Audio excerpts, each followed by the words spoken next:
दोस्तों ये है हमारी दुनिया का एक मशहूर देश इंडोनेशिया। वही इंडोनेशिया के जिसको आबादी के हिसाब से दुनिया का सबसे बड़ा मुस्लिम देश भी माना जाता है। वैसे तो मैप में भी ये देश आपको काफ़ी अजीबो गरीब लग रहा होगा, क्योंकि साइज में इतना ज़्यादा बड़ा होने के बावजूद भी दूसरे देशों की तरह ये किसी एक प्लेन ज़मीन पर आबाद नहीं है, बल्कि ये तो समुद्र में पड़े अलग अलग बिखरे हुए टापुओं पर मौजूद है। और समुद्र में बिखरे पड़े इन अलग अलग टापुओं पर आबाद होना ही इस देश के लिए अब एक बड़ी मुसीबत बनता जा रहा है। दोस्तों, आप में से जितने भी लोग न्यूज़ वगैरह को लेकर एक्टिव रहते हैं, उनको पता होगा कि पिछले कुछ दिनों से लगातार इंडोनेशिया एक चीज़ को लेकर काफ़ी चर्चाओं में है। और वो चीज़ कुछ और नहीं बल्कि इंडोनेशियन गवर्नमेंट का वो फैसला है जिसके तहत इसने अपनी राजधानी बदलने का फैसला किया है। हाँ दोस्तों, आप लोग बिल्कुल सही सुन रहे हैं। मुझे पता है आप में से ज़्यादातर लोगों को ये अजीब लग रहा होगा और आप सोच रहे होंगे कि आखिर एक देश अपनी राजधानी कैसे बदल सकता है। आज के दौर में भी ये चीज़ कैसे मुमकिन हो सकती है, कहीं ये कोई पागलपन तो नहीं। मगर दोस्तों, आप जो भी सोचिए, ये रियलिटी है कि इंडोनेशिया अपनी राजधानी बदल रहा है। वो भी राजधानी को एक ऐसे शहर में लेकर जा रहा है जो पुरानी राजधानी जकार्ता से लगभग 1000 से 1200 किलोमीटर दूर है। और तो और हैरान कर देने वाली बात यह है कि जिस नए शहर को राजधानी बनाया जाएगा वो शहर अभी दुनिया में मौजूद ही नहीं है, बल्कि उस पर तो अभी काम चल रहा है। एक पूरे प्रोजेक्ट के तहत उसको बसाया जा रहा है। बाकी तमाम चीज़ों पर तो बात होगी ही, मगर सबसे पहला सवाल तो यही है कि आखिर इंडोनेशिया अपनी राजधानी बदल क्यों रहा है। तो दोस्तों, इसका अगर मैं सीधा और सिंपल सा जवाब दूं तो आप ये जान लीजिए कि इंडोनेशिया डूब रहा है। और मेनली जकार्ता नाम का वो शहर डूब रहा है, जो न सिर्फ इस देश की राजधानी है और सबसे बड़ा शहर है, बल्कि दुनिया में भी इसकी गिनती सबसे मशहूर शहरों के साथ की जाती है। जकार्ता का हाल तो इतना बुरा है कि ऑलरेडी बहुत सारे एक्सपर्ट्स क्लियर कर चुके हैं कि आने वाले कुछ दशकों में ही इस शहर का ज्यादातर हिस्सा डूब चुका होगा। दोस्तों, 1945 में जब इंडोनेशिया ने आज़ादी पाई, तब से ही लगातार जकार्ता नाम का यही शहर ही इस देश की राजधानी है। इस शहर में आज के दौर में लगभग 1 करोड़ 10 लाख से भी ज़्यादा लोग आबाद हैं। यही वजह है कि इसको दुनिया की सबसे घनी आबादी वाला शहर भी माना जाता है। जैसे ही देश आज़ाद हुआ था, यानी कि 8 से लगभग 70-75 साल पहले, तब से ही लगातार खतरे को भांपते हुए इस बात पर चर्चाएं शुरू कर दी गई थीं कि आखिर जकार्ता से राजधानी को ट्रांसफ़र किया जाए।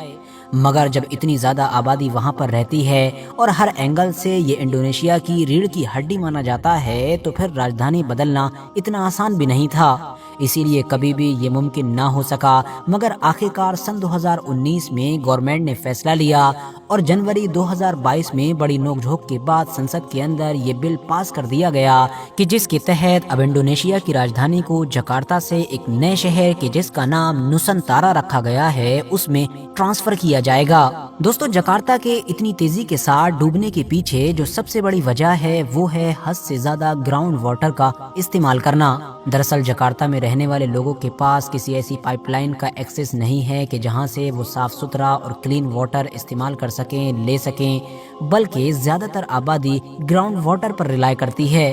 और इस जमीन के नीचे मौजूद पानी को ये लोग खुद ही अपने कुओं के जरिए से या फिर बोर वगैरह के जरिए से निकालते हैं। जैसे जैसे इस शहर की आबादी बढ़ती गई, वैसे वैसे ग्राउंड वाटर पर भी लोड बढ़ता चला गया, क्योंकि ज्यादा लोग तो ज्यादा से ज्यादा बोरिंग होने लगे।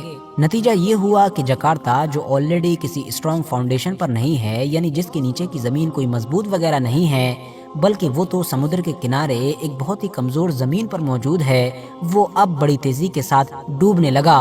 क्योंकि जैसे जैसे उसके नीचे से पानी निकाला जाने लगा, वैसे वैसे ऊपर की जमीन नीचे जाने लगी, जिसका असर साफ तौर पर उसकी बिल्डिंग्स वगैरह पर भी दिखने लगा, क्योंकि वो भी नीचे जाने लगी या फिर कमजोर होकर गिरने लगी।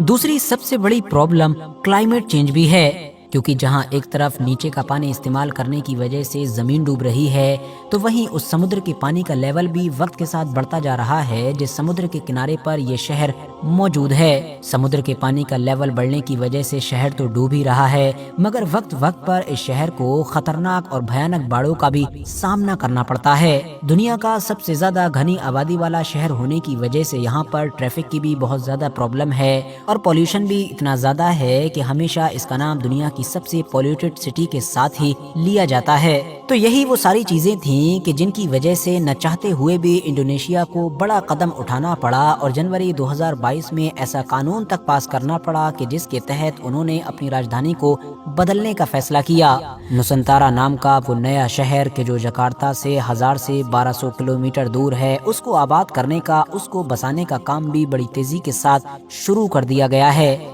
माना जा रहा है कि 4 से 5 फेजेस के अंदर इसको तैयार किया जाएगा और 2045 तक ये पूरी तरीके से बनकर तैयार हो चुका होगा, वो भी इस तरह से कि मानो दुनिया इसको हैरानी के साथ देखेगी। इस नए शहर के अंदर प्रेसिडेंट और वाइस प्रेसिडेंट का पैलेस होगा, साथ ही साथ पार्लियामेंट होगा, जुडिशरी का पूरा सिस्टम होगा और इसके अलावा एक नेशनल मॉस्क यानी कि एक बड़ी सी मस्जिद भी बनाई जाएगी।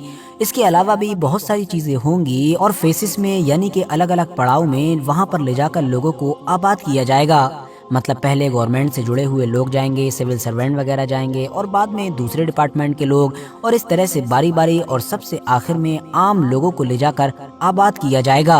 हालांकि दोस्तों, इंडोनेशिया की परेशानियां इतनी आसानी के साथ कम नहीं हो रही हैं, बल्कि इस नए शहर के साथ भी बहुत सारे चैलेंजेस जुड़े हुए हैं।